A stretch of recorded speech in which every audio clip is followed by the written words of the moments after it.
Okay, welcome back. It's early November 61, and yeah, let's get right to the action here in Virginia. So we have the Army of Shenandoah with 2 divisions, and we have Beauregard's Army of the Potomac with 3 divisions.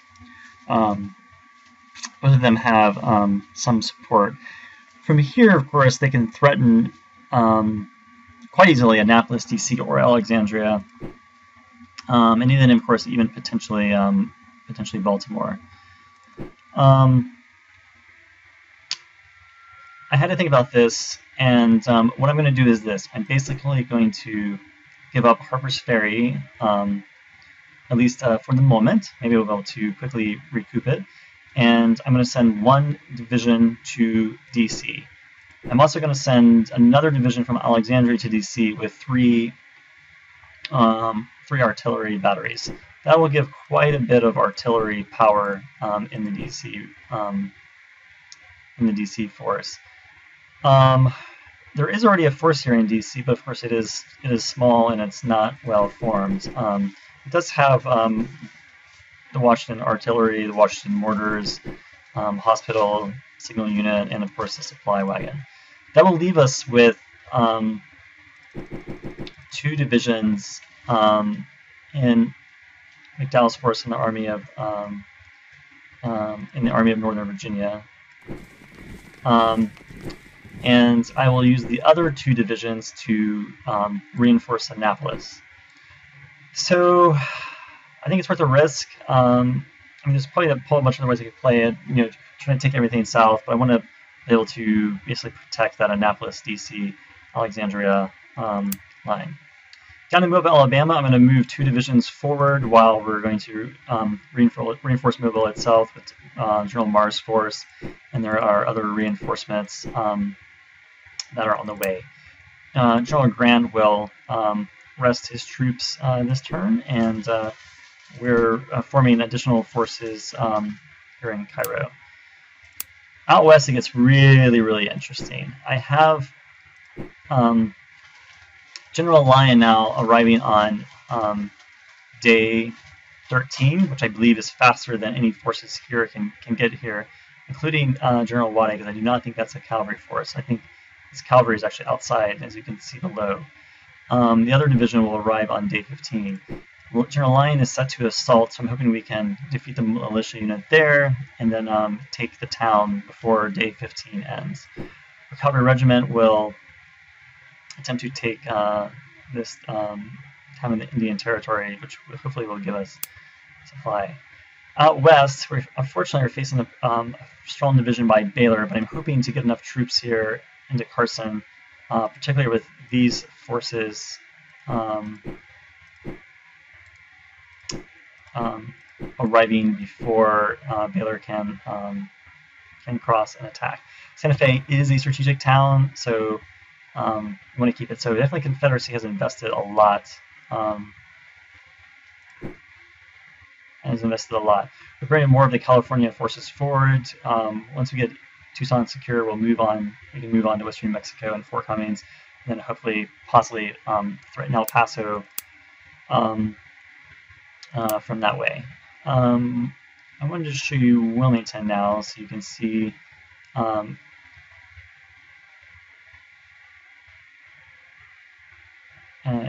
It is now Middle Cape River. Yeah, so it is now blockaded, and our blockading percentage is actually now up to 40%.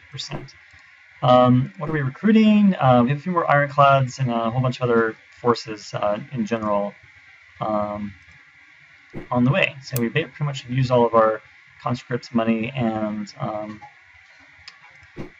war supply. Okay, so everyone's on hold at all costs, except for General Hamilton here.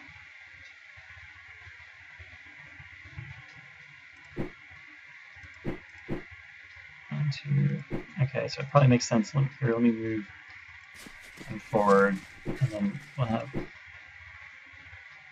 the Maryland Volunteers retreat. That'll give a little more.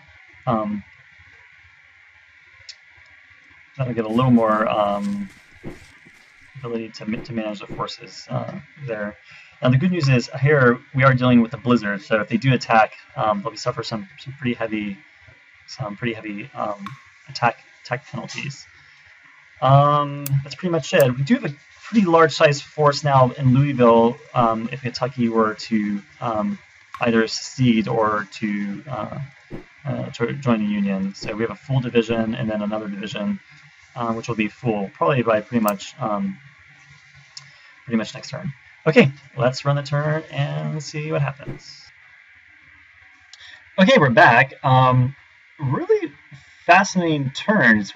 I've played this game a lot. I've never quite seen anything like this. But what's happened is both armies and another force led by Longstreet from the Confederacy have entered Alexandria. And then there were no battles at all. And so we basically have this large force here, and there were no battles. So I guess I'll be able to simply rail more forces over on the next turn, and then perhaps they'll be able to proceed in a battle if one so does occur. So that's cool. I've never quite seen anything like that before. The bad news is my whole western force, like Carson, is basically wiped out. This is what's left of it.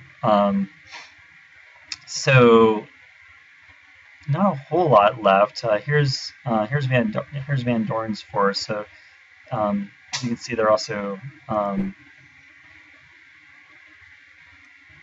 what do you call it? Kind of pretty low on cohesion. Interestingly, we do have a militia unit here, so we might be able to take back the town.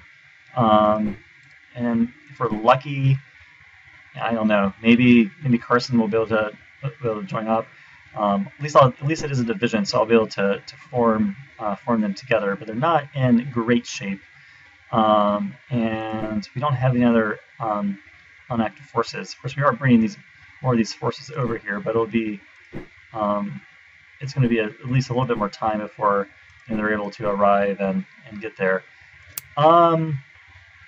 We did move forward, and we now are moving forward here in Alabama.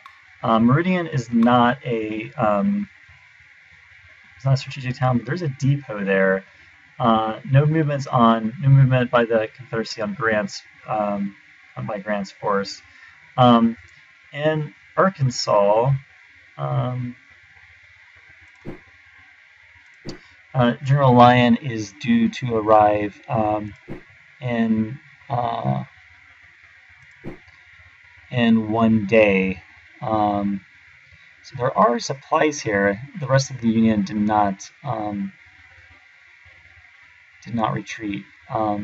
So I'll have to make a decision if I want General Lyon to attack or not. Unfortunately, as you can see, their cohesion is down to about half, so I'm not really sure how practical it is anymore. And also now Shelby is on the loose, so it probably makes sense to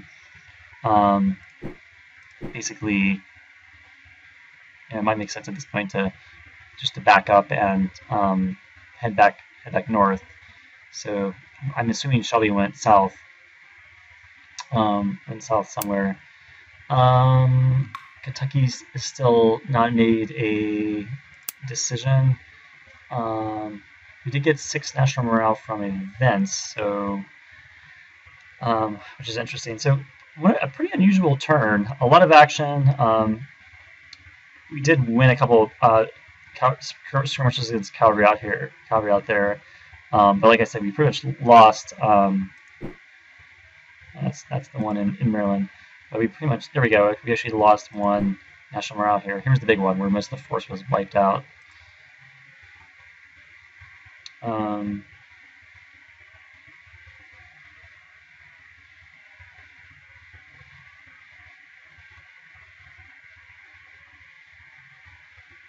Capital defense is beefed up. So that's good. I was just trying to see if I could see anything about what the Confederates did in Alexandria, I don't really see a whole lot about it. We did, by the way, move into we did move our forces forward here a little bit, so we have moved. We have taken Hampton Roads, and so not a whole lot in Williamsburg actually, which is pretty interesting. All right, so that's the turn. At this point I'll have to work the best way to move the forces forward. We will have a lot more forces in DC now with all of these militia units, so DC will be in a much better state. So I can definitely be able to move a couple divisions forward. Okay, see you next time.